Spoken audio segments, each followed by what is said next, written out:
네, 여러분 그날의 감동이 느껴지시나요? 지난 5월에는 정말로 우리를 밤새 잠 못 들게 했던 챔피언스 리그의 결승전이 있었습니다. 5월 29일 지구촌을 그렇게 뜨겁게 달구던 2010-2011 UEFA 챔피언스 리그 우승컵은 FC 바르셀로나에게로 돌아갔습니다. 동영상을 보시고 아마 그때의 생각을 느끼시는 분들이 많을 것 같습니다. 메시를 포함한 바르셀로나의 공격진의 위용은 정말 대단했습니다. 이 경기에는 맨유의 우리의 박지성 선수가 선발로 출전했기 때문에 많은 분들이 밤잠을 설치면서 보셨을 것 같습니다. 저 역시 졸린 눈을 비비면서 오랫동안 봤던 기억이 있습니다. 맨유를 응원했지만 사실은 조금 아쉬웠습니다. 그렇지만 우리의 박지성 선수가 너무나 열심히 뛰었기 때문에 위로받을 수 있었던 그런 경기라고 생각합니다. 그렇지 않습니까? 언론에서 예상한 맨유와 바르셀로나의 예상 선발 라인업입니다. 본래는 최전방 공격수가 2명이었습니다. 그런데 실제 경기가 시작됐을 때는 맨유의 라인업이 보시는 것처럼 4-4-1-1로 변경됐습니다. 이것을 통해 볼 때 바르셀로나의 빠른 패싱을 위주로 하는 공격을 맨유는 일단 수비하는 자세로 스쿼드를 변경한 것으로 이해할 수 있습니다. 정말 지난 시즌에 그 훌륭한 맨유의 스쿼드조차도 위축시키는 바르셀로나의 공격력은 세계를 깜짝 놀라게 했고, 그래서 아마 지구 대표 풋볼 클럽이라는 별명이 붙을만 했습니다. 오늘 축구로부터 여러 가지 힌트를 얻기 위해서 시간을 1998년으로 돌립니다. 지금 보시는 사진은 빌바오의 구겐하임 미술관입니다. 1997년에 오픈을 했고 당시만 해도 지금 보시는 저런 형식의 곡면에 휘어져 있는 건물들이 대형으로 지어진 경험이 별로 없었습니다. 세상을 깜짝 놀라게 했기 때문에 저희 학회에서는 제1회 학술답사의 답사지로 빌바오의 구겐하임 미술관을 포함시켰습니다. 미술관 앞마당에 앉아있는 아주 귀여운 꽃강아지입니다. 너무나 많은 사람들의 사랑을 받았기 때문에 실제로 설치할 수 있는 기간보다 더 연장을 하고 아직도 앉아있습니다. 정말 귀여운 녀석이었습니다.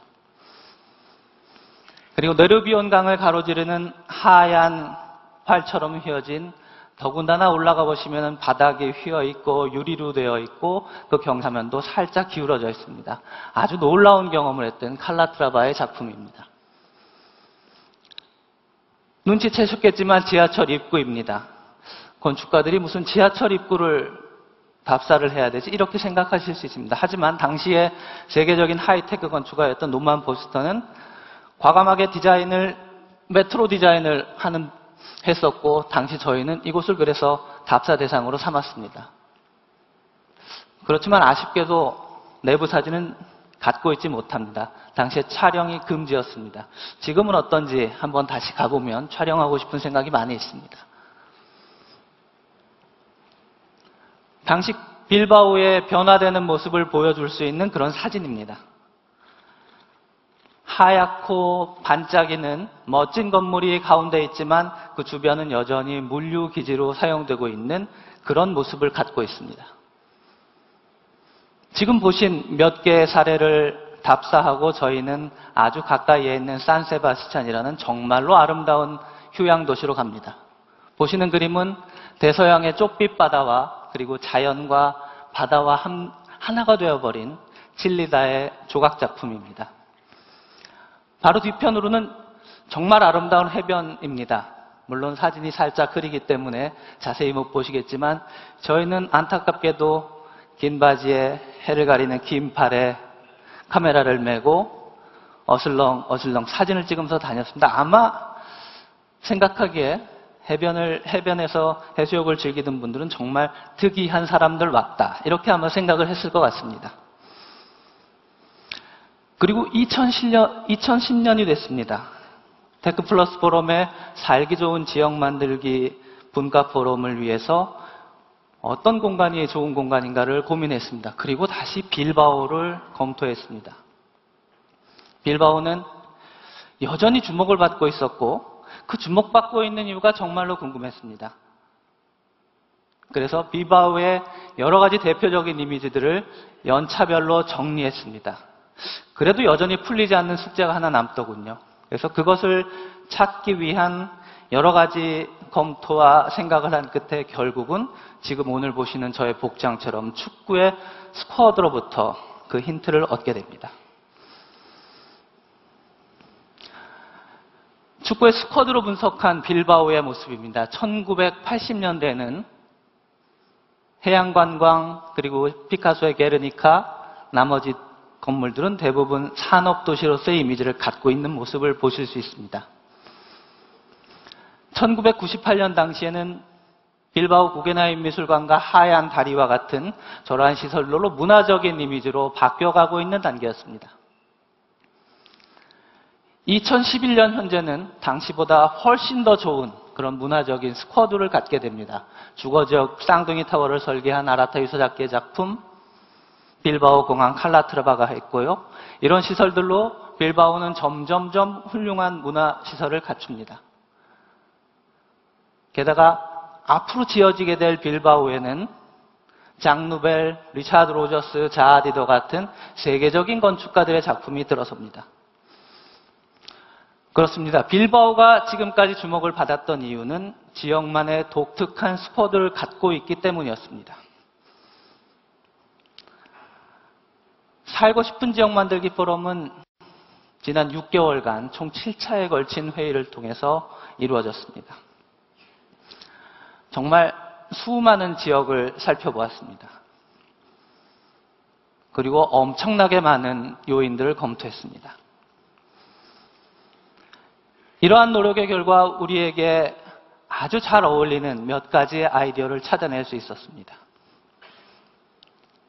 바로 살고 싶은 지역을 위한 6가지 요인입니다. 디자인, 문화, 기술, 자연, 산업, 추진 방법. 그리고 그 첫 번째로 디자인에 관해서 알아보겠습니다. 첫 번째 목적지는 좀 전에 보여드렸던 스페인의 빌바오입니다. 유럽의 서쪽 대서양과 가까운 곳에 위치한 인구 35만의 도시입니다. 구겐하임 미술관 등으로부터 시작한 빌바오의 도시 디자인은 정말 창의적인 도시 디자인이라고 말할 수 있습니다. 과거 산업도시로서 이미지를 벗고 그것도 과감하게 벗어버리고 아무도 예측하지 못한 새로운 도시의 이미지를 만들어냈기 때문에 정말 창의적인 도시 디자인이라고 말할 수 있습니다. 두 번째는 기술에 관해서 알아보겠습니다. 가까이 독일의 프라이부르크로 가보시겠습니다. 프라이부르크는 인구가 22만 명이고 오래된 아름다운 성당도 있고 또 좋은 현대적인 문화 인프라도 갖추고 있습니다. 그러나 오늘날의 프라이부르크를 얘기할 때 많은 분들은 친환경 기술의 도시로 얘기하고 있습니다. 태양을 따라 회전하는 주택인 헬리오트롭입니다. 지붕 위에 설치하는 태양열 지별판의 모습도 참 다양합니다. 동그란 지별판, 그리고 기존 지붕에 설치하는 형식, 경사진 지붕처럼 만드는 이런 다양한 형식의 태양열 기술들이 프라이부르크에 적용되고 있습니다. 이제 프라이부르크는 지속가능한 개발, 녹색 기술을 활용한 녹색 기술을 이용해서 독일의 환경 수도가 되었고 아마도 신재생 에너지와 같은 친환경 기술을 얘기할 때 프라이부르크는 떼어놓을 수 없는 도시가 되었다고 생각을 합니다. 다음은 문화에 대해서 살펴보겠습니다.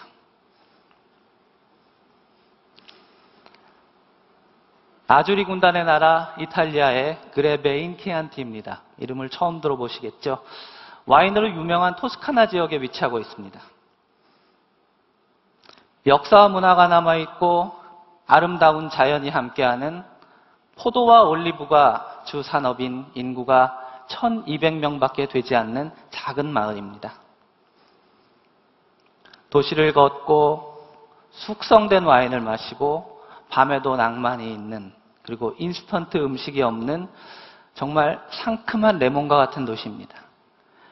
이렇게 작은 마을이 세계적인 주목을 받게 된 것은 바로 문화 블렌딩에 있습니다. 그레베인 키안티는 그들이 가지고 있는 역사 자원과 문화를 잘 활용해서 지금 드디어 세계에서 주목받는 지역으로 성장을 했습니다. 아마 문화로 먹고 살고 있기 때문에 문화 브랜딩이라는 말 대신 문화 브레드라고 해도 괜찮겠다는 생각을 해봅니다. 네 번째는 자연에 관해서 알아보겠습니다. 알프스의 나라 스위스로 가십니다. 잘 알고 계시는 스위스의 제네바입니다. 제네바는 공원도시라고 불릴 만큼 정말 아름다운 자연을 갖고 있습니다. 아름다운 호수, 그리고 호화롭진 않지만 머스라는 건물이 있습니다.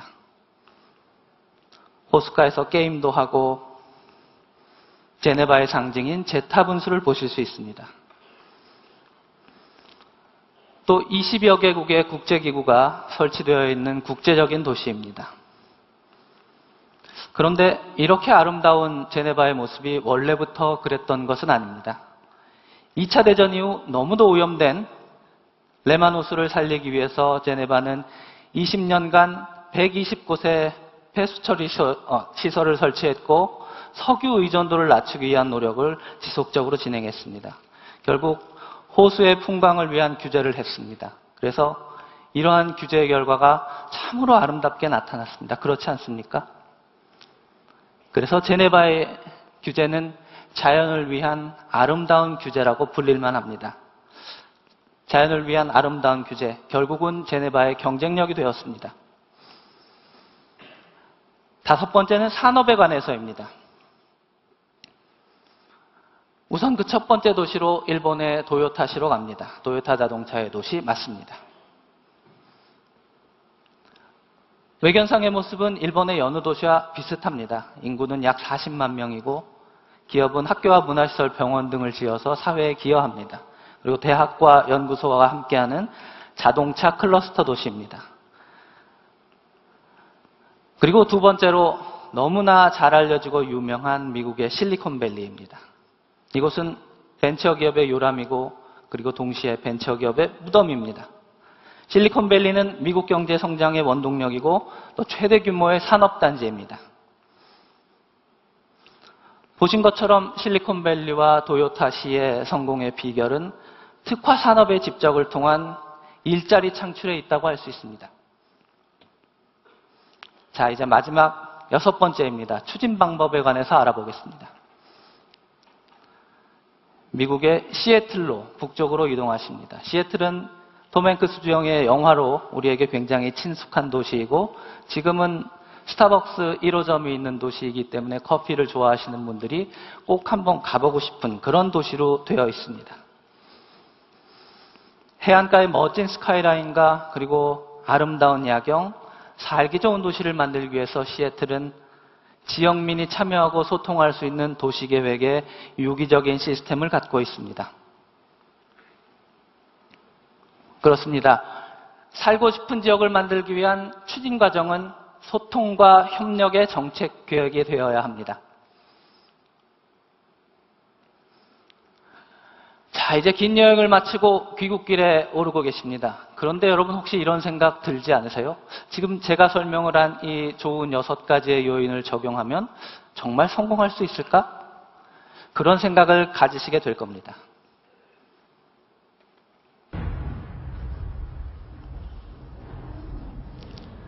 여러분 생각대로 그렇습니다. 사실 얘기하기 쉽지는 않지만 그런 이면에는 우리들이 알아야 하는 불편한 진실들이 있습니다.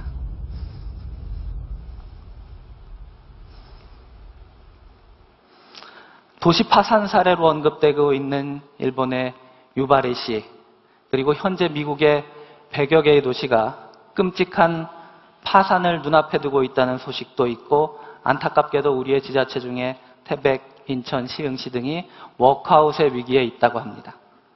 그러면 이런 시행착오를 줄이기 위한 방법이 무엇이 있을까요? 많은 방법이 있겠습니다만 우선 전략적 스쿼드를 구축하십시오. 전략적 스쿼드의 예로는 역시 빌바오를 소개해 드릴 수 있겠습니다. 빌바오의 전략적 스쿼드의 핵심은 바로 스타 건축가 스쿼드에 있습니다. 프랭 게리, 노만 포스터, 그리고 앞으로 지어질 장누벨, 또 자하디드, 이런 분들은 듣기만 해도 작품이 하나쯤 우리 도시에 있었으면 하는 그런 거장들입니다. 그런데 빌바오에 건물을 지어 놓으신 그런 작가들은 거의 대부분 건축의 노벨상이라고 하는 프리츠커상을 받은 분들입니다. 빌바오에 정말 대단한 스카 건축가 스쿼드를 구축한 것이라고 볼 수 있습니다.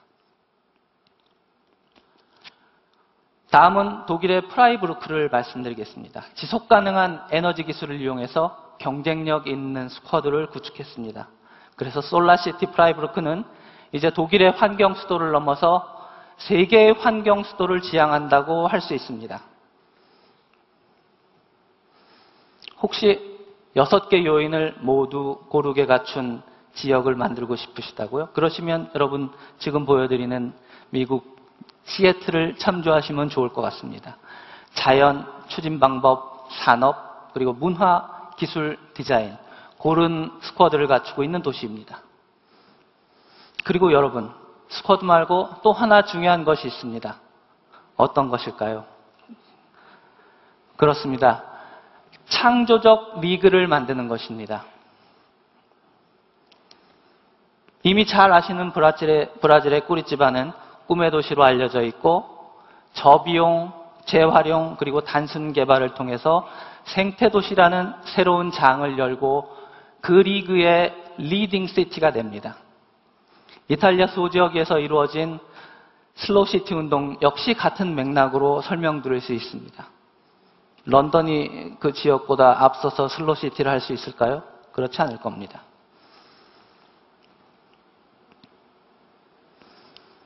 여러분, 산업, 문화, 예술과 소통하는 제네바도 따라오지 못하고 런던과 뉴욕은 감히 엄도 낼 수 없는 여러분들만의 스쿼드를 갖추세요. 그리고 새로운 리그로 나아가 보세요. 여러분의 전략적 스쿼드로 창조적 리그로 나아가시기를 응원합니다. 그리고 여러분의 곁엔 항상 테크플러스 포럼이 함께합니다. 감사합니다.